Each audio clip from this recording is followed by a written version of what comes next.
September 13th, 2013, I received the call 3 o'clock in the morning. I was told that we had a female who had stated she had been raped, and she had shot and killed her rapist. I, of course, think this is going to probably be a self-defense case. She's got a rapist off the street. All I thought was, I want to shake her hand. I'm Summer R. Benton, and I am the lead homicide detective on the Victoria Rickman case. I just kept shooting. Shot him where? I shot him all over. Who was the victim? The victim was Will Carter, Jr. They had been in a relationship. It was off and on for a number of years. He owned his own business. It was doing very, very well. He had his own home. She went through some horrible things. This man abused her emotionally, physically, and sexually. Heartbreaking. She's like the other half of me. Goofy, funny. She's a great mom. Just a great friend to be around. As soon as I stepped foot in that back bedroom, I knew we had a problem. There didn't appear to be any signs of disarray or a fight. Nothing looked like what it should have looked like. And then when the medical examiner turned him, he had 3 gunshot wounds to the back. And then a reality TV show came out. Yes, and shocked everybody. No one knew that this was being filmed. And how would you describe this show? Just filled with lies. She's claiming that she was raped. She's claiming rape when you haven't even got on the scene yet to know. You haven't even spoke with her. You don't even know what's happened yet. 4130, show me 26 on Clifton. There were so many things that were completely false. For some reason, this girl, she did a tactical reload. The fact that she reloaded the gun, that wasn't true. If you guys can get me every rape case she has ever filed. The fact that she had claimed, that she had been raped by so many men so many times, It's too big to email. that wasn't true. It looks like she was training to kill. Wow. Please, give me a break. It just came across as what's gonna make a good TV episode. My name's Amanda Clark Palmer. I represent Victoria Rickman. You knew this was gonna happen? We're dealing with an investigation that, was done quickly, wasn't done thoroughly. She has no scratches, no bruising. It certainly seems and looks like the TV cameras affected what happened. There was no real investigation. I think she made a lot of things up on camera. If she had been raped that night, then this would have been a justified shooting. And I would have written it up as one. But this was not a justified shooting. This was cold-blooded murder.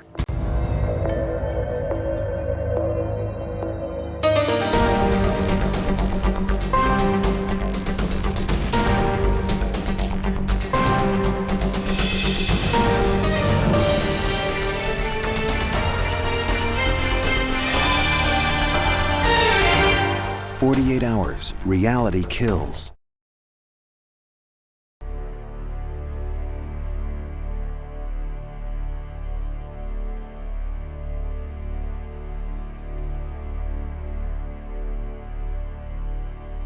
Atlanta police detective Summer Benton has a name, a job, and some would say an attitude made for television. Tell me about the Hat Squad. Hat Squad. We're very proud of our hats. We have summer fedoras, we have winter fedoras, but you're not allowed to wear a fedora until you've solved your first homicide case. In her 16 years on the job, Detective Benton has been the lead detective on 65 homicide cases. But it was the shooting death of Will Carter Jr. in the early morning hours of September 13, 2013, that put the detective in the spotlight. As Benton investigated, This just isn't adding up. video cameras from that reality show, Inside Homicide, were rolling. The TV crews were embedded with the Atlanta Police Department and were following the action that night. The shooter was Victoria Rickman, a 30-year-old divorced mother. She and Will Carter, also 30, met through mutual friends and dated for 3 years. They bonded over their kids. Will had a daughter, and Victoria a son who were about the same age. He was good around his daughter, and she admired that about him. They had a lot of things in common. Victoria's friend Brittany Morgan says that at one point, Victoria, a marketing consultant, and Will, a local businessman, moved in together and got engaged. She wanted to have a family, be married again, and have that for her and her son. But the relationship went off the rails. The couple had a lot of arguments and began living apart. It was just back and forth, just very toxic. And then, just after midnight on September 13, 2013, Will arrived at the house where she was staying, and Victoria told first responders he raped her. Victoria admitted shooting Carter with a .40 caliber semi-automatic that was in her bedroom. I just kept shooting. She said she shot him to protect herself. She fired 9 times, hitting Will every time. At first, Benton says she was giving Victoria the benefit of the doubt, but then she called Will's father. Hi, is this Mr. Carter? My name is Investigator Benton. I'm with the City of Atlanta Police Department. I've got some really bad news. It's 5:30 in the morning and the phone rings twice, so you know it's not good. I'm so sorry, sir. It was Detective Benton, and she explained to me that our son had been killed by Victoria Rickman. She did say, right now this is a self-defense case, and can you help me with some details? But when she said this was a self-defense case, what was your reaction? I mean, I about puked. I mean, it's like, no, it's not either. Will's father told Benton that a year earlier the couple was fighting and his son showed up bleeding. She hit him in the head with a hammer, and she bit him in the back. In fact, I told Will after that incident, I said, if she'd have had a gun, she'd have killed you. But Victoria called police and told them Will had tried to force her to have sex and that she used a hammer to fight him off. Will was arrested for sexual battery and simple assault. 2 weeks later, she's standing in our driveway with Will. So I said, can't ever come over here again. She just snapped. She got furious with me. And she said, you can't tell me what to do. She said, I have a gun. I know how to use it. It's like, whoa. Eventually, Victoria declined to press charges, and the case against Will was dismissed. No, you are not coming in my house. And then, in May 2013, 4 months before Victoria shot Will, Tori, I didn't tell you to be here. Get the out of here, dude. I'm scared of you. There was this incident captured by Victoria on her cell phone as she tried to enter Will's house. All you are is a toxic web of lies. Stop it. I'm gonna call the police. Do it. This time, Victoria was the one arrested and charged with battery. Those charges were pending at the time of Will's death. Benton took into account what Mr. Carter had told her. And then, the medical examiner discovered that Will had 3 bullets to his back. After that, Benton no longer believed this was self-defense. What we truly believe happened is that he was standing and he was not facing her at the time. This animation shows what police suspect may have happened. We believe he was standing next to the bed facing the window when he was shot in the back 3 times, which then one of those shots filled his lungs with blood, which caused him to cough, causing the blood spray pattern on the wall next to the window. And then we believe he fell back onto the bed. As he's lying on the bed, she is then finishing him off, firing more shots into his chest and his head. To Benton, this was straight up murder. There were no signs that she had tried to scratch him. Her nails were pristine. He had no scratches on his body. I do not believe she was raped. Victoria was given a rape exam. It showed she had intercourse, but there were no signs of internal injuries. Hospital records noted bruising on Victoria's arm and leg, but that's not what Benton told a prosecutor on that TV reality show. Any indication from the hospital of any injury to her at all? There's nothing. She has no scratches, no bruising. Bye. By midday on September 13, 2013, only hours after the shooting, Benton arrested Victoria Rickman. I advise her that she's being arrested for murder, and she simply says, okay. That was it. No screaming up and down, I'm innocent, I didn't do this.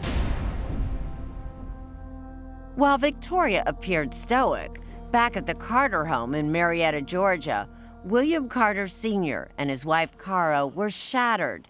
They consoled each other and wondered, as they had many times before, about Will's fatal attraction to Victoria.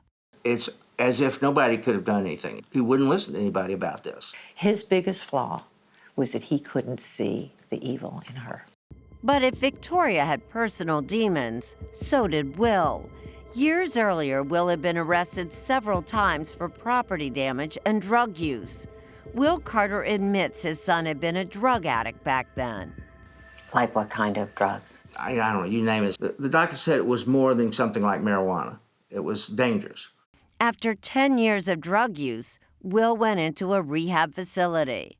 He actually overcame his addiction and started his own business. I was extremely proud of Will, and he never gave up. He didn't give up on anything. Or anyone. What drew Will to someone like Victoria? My sister, who's a psychologist, said that Victoria was his last addiction. I don't think he realized how dangerous she was.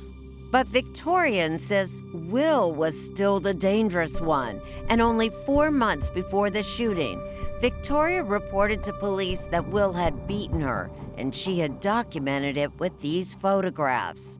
I think the constant abuse that she was going through, she just could not take it anymore. Victoria went to court for a restraining order, but the office was closed. A deputy sheriff working there spotted her bruises. Later, for her own protection, he gave her a gun. He encouraged her to use that gun when it came to Will Carter.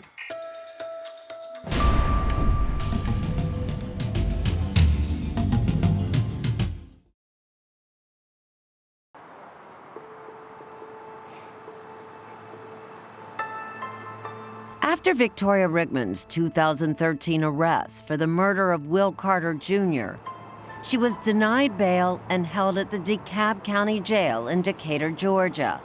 Do you think you should be on trial at all for anything? To be honest, no, I don't really think I've done anything illegal. Jail officials would not let us interview Victoria face to face. Everything was done for a TV show, and there was no real investigation.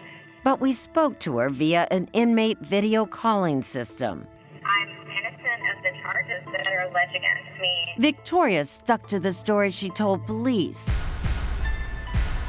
that she was fighting off Will, who had raped and beaten her.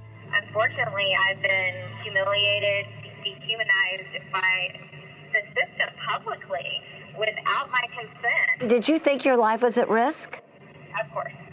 No doubt in my mind. Victoria says that night, Will was behaving erratically. He had relapsed and was intoxicated, and it was a very, very, very serious situation. But no one will ever know if that's true, because Detective Benton never requested a toxicology report. She says she didn't know it was her responsibility, because this was her first homicide case in DeKalb County, which had a different set of procedures. I had no idea that you have to specially request a victim's tox and blood alcohol. So even though they had taken his blood and held on to it, at some point they then disposed of it. So it was destroyed? The blood was destroyed? From my understanding, it was. But Victoria does not believe that was a casual oversight. She thinks it was something far more sinister. I think it's huge that she did not do an tox screen, knowing she was getting rid of evidence that was pertinent to my defense and to my innocence. She's extremely good at trying to play the victim. Benton may not have believed Victoria, but there was that one law enforcement officer, Cobb County Deputy Sheriff Rick Price, who did. Months earlier, Price had spotted a black eye and bruises on Victoria that time he met her at the courthouse. Rick Price gave Victoria a gun. It was one of Price's personal guns, and the deputy even brought Victoria to a gun range to practice, says Atlanta Police Detective Kevin Leonpacker. And lo and behold, she's used that very gun to shoot and kill Will Carter. And right after the shooting, Rick Price was the first one she called. He told her to call 911. When the phone records came back, we found out that just before she called 911, Victoria called Rick, and it was about a 2-minute phone call. Benton believes Price was just one more male caught in Victoria's web. She was extremely good at getting the men to give her whatever she wanted. Victoria Rickman was a very skilled manipulator. So, this is your house? Yes. And who is this down here? This is Spencer. It's actually Victoria's dog. Andrew Scarr is a lifelong friend of Victoria. This is the back bedroom. And this was where Victoria stayed? Yes. He owns the house where the shooting occurred. Early that evening, Victoria told Andrew she wanted to be alone and asked him to stay at his mother's house. After he left, Victoria spoke on the phone with Will. Police don't know what was said, but sometime after midnight, Will showed up. When you're in here, you know that something happened between 12:20 and about 2:15 in the morning. What do you believe happened in here? Oh, I believe her story 100%. Did Victoria Rickman shoot Will in cold blood? Did she plan to kill him that night? Did she invite him over to kill him? She didn't invite him over. She didn't want him over there. She didn't plan to kill him, and she didn't murder him. I 100% believe she shot him in self-defense. Defense attorney Amanda Clark Palmer says Victoria killed Will Carter after he raped her because he was still close enough to be a threat. You think there's about this amount distance? For those shots, they would have been somewhere within 6 inches to 2 feet of each other, which is Clark Palmer demonstrated what she believes happened in this king-size 4-poster bed that is similar to Victoria's. And the gun's over here. Right. She insists the first shots were to Will's chest, not his back, as the police believe. So he gets the 2 shots to his chest and then turns, he stands up and he coughs and gets the blood spatter on the wall and then gets the shots in the back and then kind of sits down and falls back. And as he's falling back, she's still shooting. And so she shoots him 2 more times in the head. Correct. He gets the shot through the nose that goes through the nose, chin, shoulder, arm, and then the shot to the head is the last shot, probably. It was a stressful, highly traumatic situation. The shots happened, within a matter of seconds. Bam, bam, bam, bam, bam, bam, right after. It was let me shoot until I think the threat is over. While Clark Palmer was trying to make sense of the murder scene, investigators were taking a second look at all the evidence. No one had been able to crack the secret code on Victoria's cell phone, but a few months before the trial, investigators made a crucial discovery. And came across a piece of paper that said phone code, and it had a 4-digit code on it. And the investigator punched it into the phone, and poof, it opened right up. The phone spit out more than 66,000 texts, some 4,000 pages worth, sent and received by Victoria. So this was like a mother lode of information. Absolutely, it was a mother lode.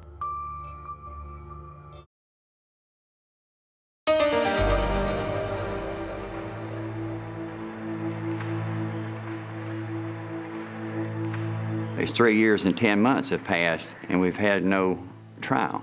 Paul Rickman, Victoria's father, has patiently stood by his daughter for nearly 4 years, waiting for this day. All rise.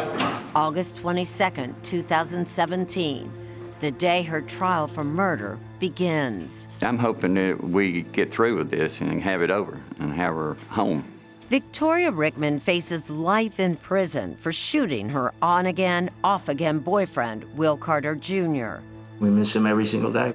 It's a big hole in my heart. Will Carter's parents attend the trial to stand witness for the type of person Will was. Everything we've done is to get his reputation back and to be able to tell his story. Ladies and gentlemen of the jury, good afternoon. Sheila Ross, who has a reputation as one of the most successful prosecutors in Georgia, lays out the case against Victoria Rickman. The evidence will show that she did not shoot William Carter Jr. out of fear, but rather anger. He and this defendant were involved in what could only be described as an on-again, off-again, toxic relationship. Very Jerry Springerish. Why are you naked? Why are you taking pictures of me?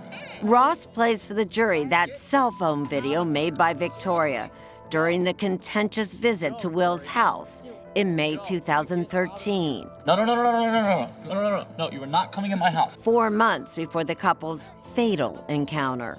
Tori, I didn't tell you to be here. Get the out of here, dude. I'm scared of you. All you are is a toxic web of lies. Stop it. You'll hear a lot out of her mouth that she's an abused woman, that she has PTSD, that she has been raped. You'll hear the tears and you'll see the tears. So just be ready for it.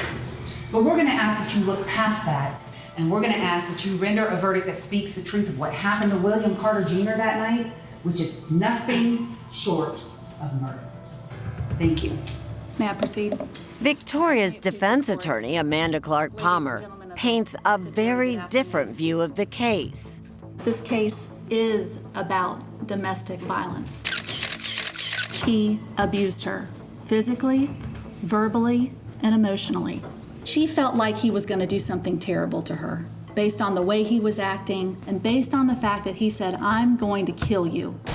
The defense attorney never shows the footage from Inside Homicide to the jury, fearing it will give them the wrong idea about Victoria. Detective Benton didn't come alone. But she tells them all about it in her opening. Detective Benton was the star, and she's kind of like narrating what she's doing to the cameras. I just did the initial walkthrough. No one asks Victoria, who's just been raped, who's just shot and killed William Carter defending herself, if she's okay being on TV. They just come over and start filming everything that's going on. From the looks of things, it doesn't appear there was a struggle. And what happens next was a rush to judgment in this case. And we got a lot of shell casings. The police show up, they collect evidence. They're not as meticulous as I think they should have been. It looks like she was training to kill. Wow. She was justified in defending herself. She was in fear for her life, and she's not guilty. On the second day of testimony, Prosecutor Ross calls Detective Benton to the stand. Did you observe any forced entry into the home? No, I did not. Were there any injuries to her face? No, there were not. Was her bra torn in any way? No, it was not. Did you look for signs of a struggle? I did. I was unable to find that there were any signs of a struggle. But the defense challenges that assertion. And we can see the lamp on top of the nightstand, right? Yes, ma'am. Fair to say this lamp has been knocked over, right? Yes. It definitely looks like a struggle occurred there. And we also see the sound machine hanging down between the nightstand and the bed, right? Correct. It's not a neat and orderly room. Did you find a firearm there? We did. Detective Benton is questioned closely about the gun used by Victoria. What type of firearm was it? It was a .40 caliber semi-automatic. Detective Benton believed the gun could hold only 12 bullets. At the scene, she found 9 shell casings, 4 bullets left in the gun. That adds up to 13. So Benton concluded that Victoria had to have reloaded and shared her thoughts with the cameras. The gun doesn't hold 13. For some reason, this girl, she did a tactical reload. Wrong. The capacity of the gun is 13. Could not be clearer to anybody who knows anything about firearms. I'm extremely proficient with a firearm. The issue is crucial because Benton says if Victoria reloaded, she cannot claim self-defense. Detective Benton thought that that was indicative of premeditation murder. You recognize now that the maximum capacity of this weapon is 13, right? No, I realize that. You didn't write that in your report? No, I did not. Weren't you wrong about the reloading? No, I was not. At this moment, you have no evidence she reloaded. No. You just can't say that you made a mistake. I don't believe I did. Did it ever occur to you that you might be putting wrong information and affecting potential jurors who see this show? No. That means she had to switch magazines. This was a brand spanking new show. 4, 5, 6, 7, 8. I didn't know if that part was going to air or what was going to air. I didn't see it until it aired the same day everybody else saw it. And did you then say, I wish I hadn't done that? No. What's your reaction to that? It was incredibly unfair to Victoria. As unfair as parading a rape victim before television cameras, says Victoria's lawyer. And then there's the information Benton says she got from the Cobb County District Attorney's Office that aired on Inside Homicide.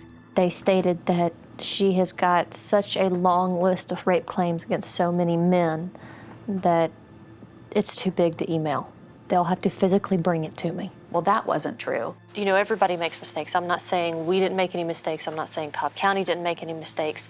You know, we're all human. Still, Detective Benton does not believe the misinformation from the show will affect the trial. I think we have smart people out there and smart jurors out there. It doesn't matter what they may or may not have seen on television or on a television show. You swear from... Following Benton to the stand is her colleague, Detective Kevin Leonpacker. I've developed another type of expertise that involves the analysis of cell phone records. Leonpacker performed the forensic examination of Victoria's cell phone. The detective zeroes in on the night of September 12th, 2013, just a few hours before the alleged murder. There were several threads of communication with call records and text messages between Miss Rickman's phone and other individuals. Leonpacker says Will's text to Victoria revealed he was furious because she had called the mother of his child. Will texts Victoria that he's breaking up with her.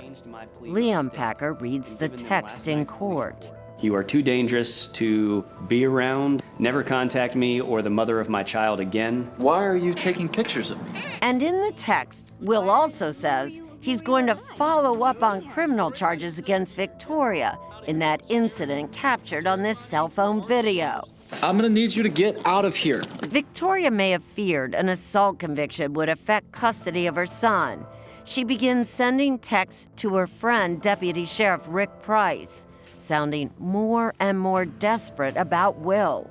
He wants me put away now. My only hope is to change his mind. I think that what the evidence has shown, what the text messages have shown, is that she made a decision when she called Will Carter that night to kill him. But the texts are not the only surprise Detective Leonpacker finds inside Victoria's phone. I was dumbfounded.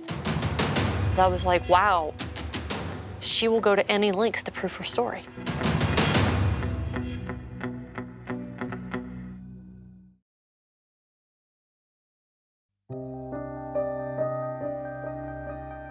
She's just the best person I really know, the best friend I've ever had. And it's hard to see her go through this. Brittany Morgan has always believed Victoria Rickman's claim of self-defense. As her closest friend, she had seen the bruises and hoped to be in court every day to support Victoria. I need her to be able to know that I'm there. I'm there for her. Hey, Brittany. How are you? Fine. How you But doing? she and Victoria's father, Paul, It's a sad situation. There's no way you can put it in words. and Victoria's lifelong friend, Andrew Scarr, It's devastating. It's devastating. are barred from sitting in at her trial until after they testify. She's not a cold-blooded killer. Before court begins, Victoria's attorney wants to ensure Victoria puts her best face forward in every possible way. She doesn't deserve to be in jail. Back on the stand, Detective Leonpacker details his forensic analysis of Victoria's cell phone. Remember that photo of bruises to Victoria's right arm the morning of the shooting? It turns out Detective Leonpacker found these selfies in her phone. I looked at the metadata on the photos to see when were these photos taken, and that's when I found they were 24 hours before the murder ever occurred. This is her whole defense. This is her whole assertion of self-defense, of justification for shooting and killing Will. And those bruises existed before he ever showed up at her house that night. There was some evidence indicate that maybe the injuries she actually had 24 hours before. Isn't that really damaging for your case? Not at all, not really damaging. She had other bruises that were notated, on her body in the medical records. State calls Rick Price. The Cobb County deputy sheriff who gave Victoria the gun she used to kill Will Carter is now an instructor at Dobbins Air Force Base. He testifies he met Victoria at the courthouse where he worked 4 months before the shooting.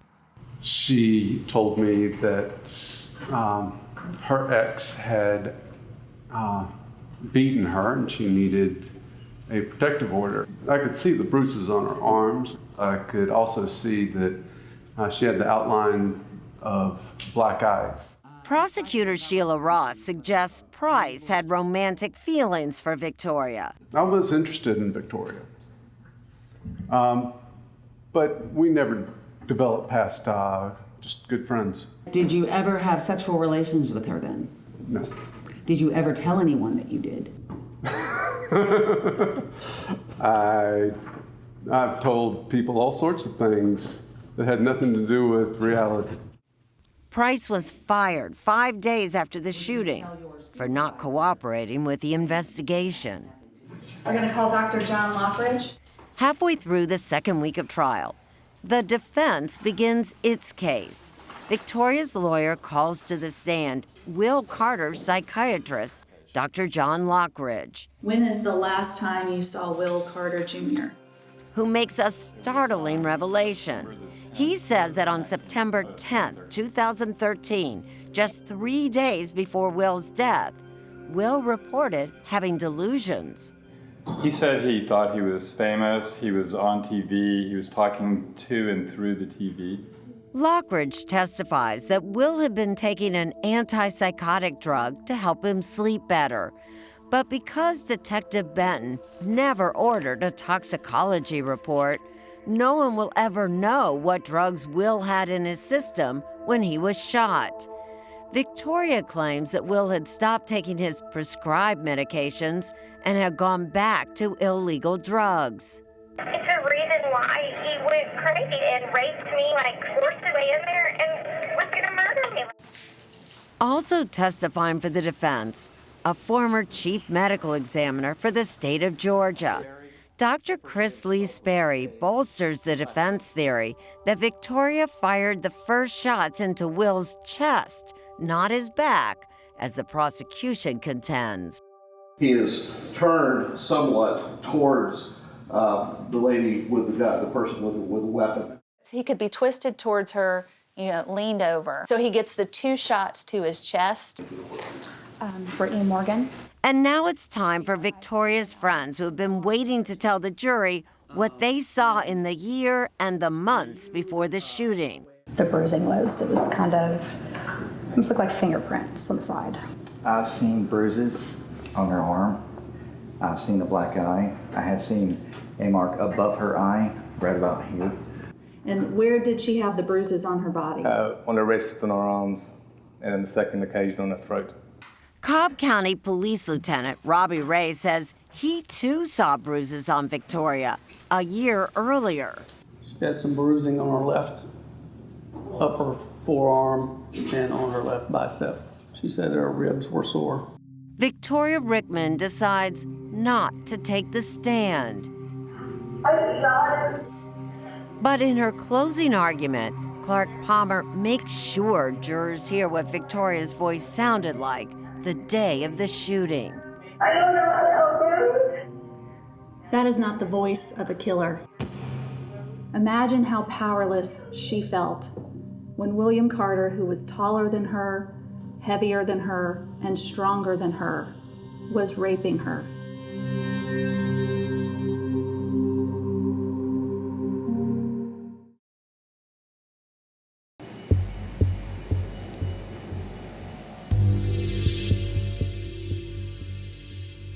She finished him off with a shot to the head. That is cold-blooded murder. No more. After 2 weeks of testimony, prosecutor Sheila Ross is ready for closing arguments. And she holds nothing back. And if he, in fact, was raping her and she shot him, good riddance. The world could use one less rapist. But that's not what happened. Victoria Rickman is not guilty. Defense attorney Amanda Clark Palmer argues there is no way Victoria could have planned to kill Will because she had no idea he was coming over that night. There is zero proof that Victoria Rickman invited Will Carter to her house. And once more, Clark Palmer slams the behavior of Detective Summer Benton. She wanted to know what's the capacity of the gun, and she got it wrong. She says that Benton's investigative work was shoddy and biased from the start against Victoria. She was trying to make good TV, and she didn't want to do anything or take any steps in her investigation that would contradict her theory that Victoria Rickman was guilty. Ladies and gentlemen of the jury, you are considering the case of the state of Georgia.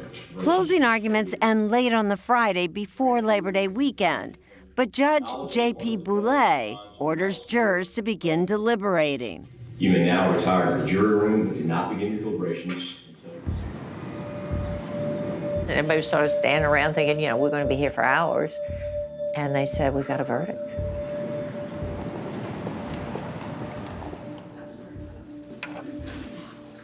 Sir, have you reached a verdict? We have, Your Honor.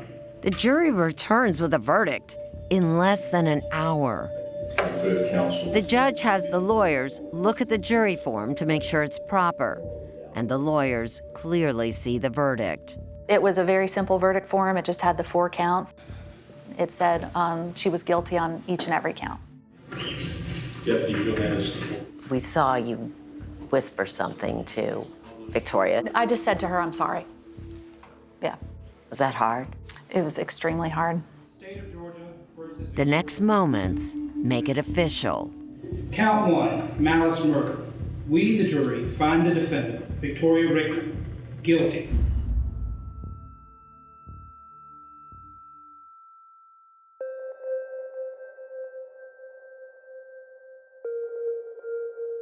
I think that their verdict, the swiftness in which they rendered their verdict, speaks for itself. Was that your verdict in the jury room? Yes, sir. When the verdict was read, there was a huge rainbow that came over Atlanta. To me, that was Will. He was finally at peace.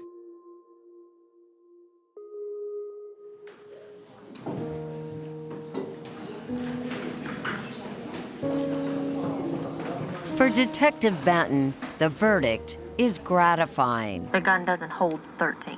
For some reason, this girl, she did a tactical reload. All along, she has stuck to her conviction that Victoria reloaded the gun. But after speaking to her superiors, she's reconsidered. I probably wouldn't have made that grand of a statement. But you know, it doesn't matter. This case is not about me. This case is about William Carter Jr. and the fact that what happened in that bedroom.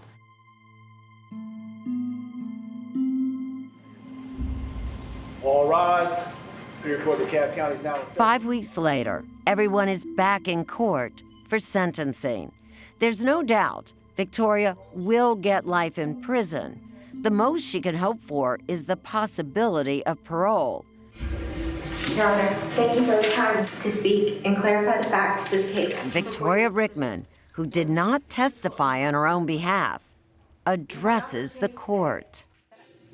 I'm a mother who has been stolen from her son's life. I'm a battered woman.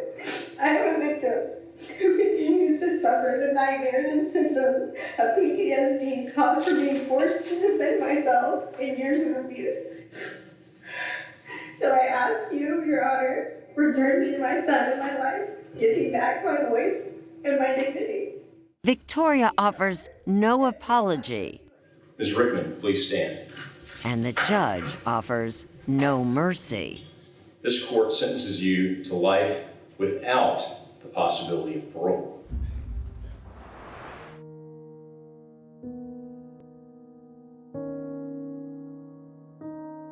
Two days after the sentencing hearing, Will would have turned 35 years old.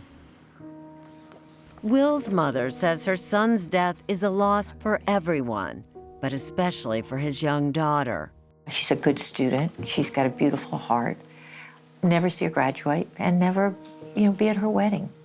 But his memories is what's important. And that's what I want to be able to carry on and be grateful that I had this young man in my life. Come on, old man. Come on, Loki, let's go. And the memories of Will are everywhere. Loki is a connection with Will, in a way.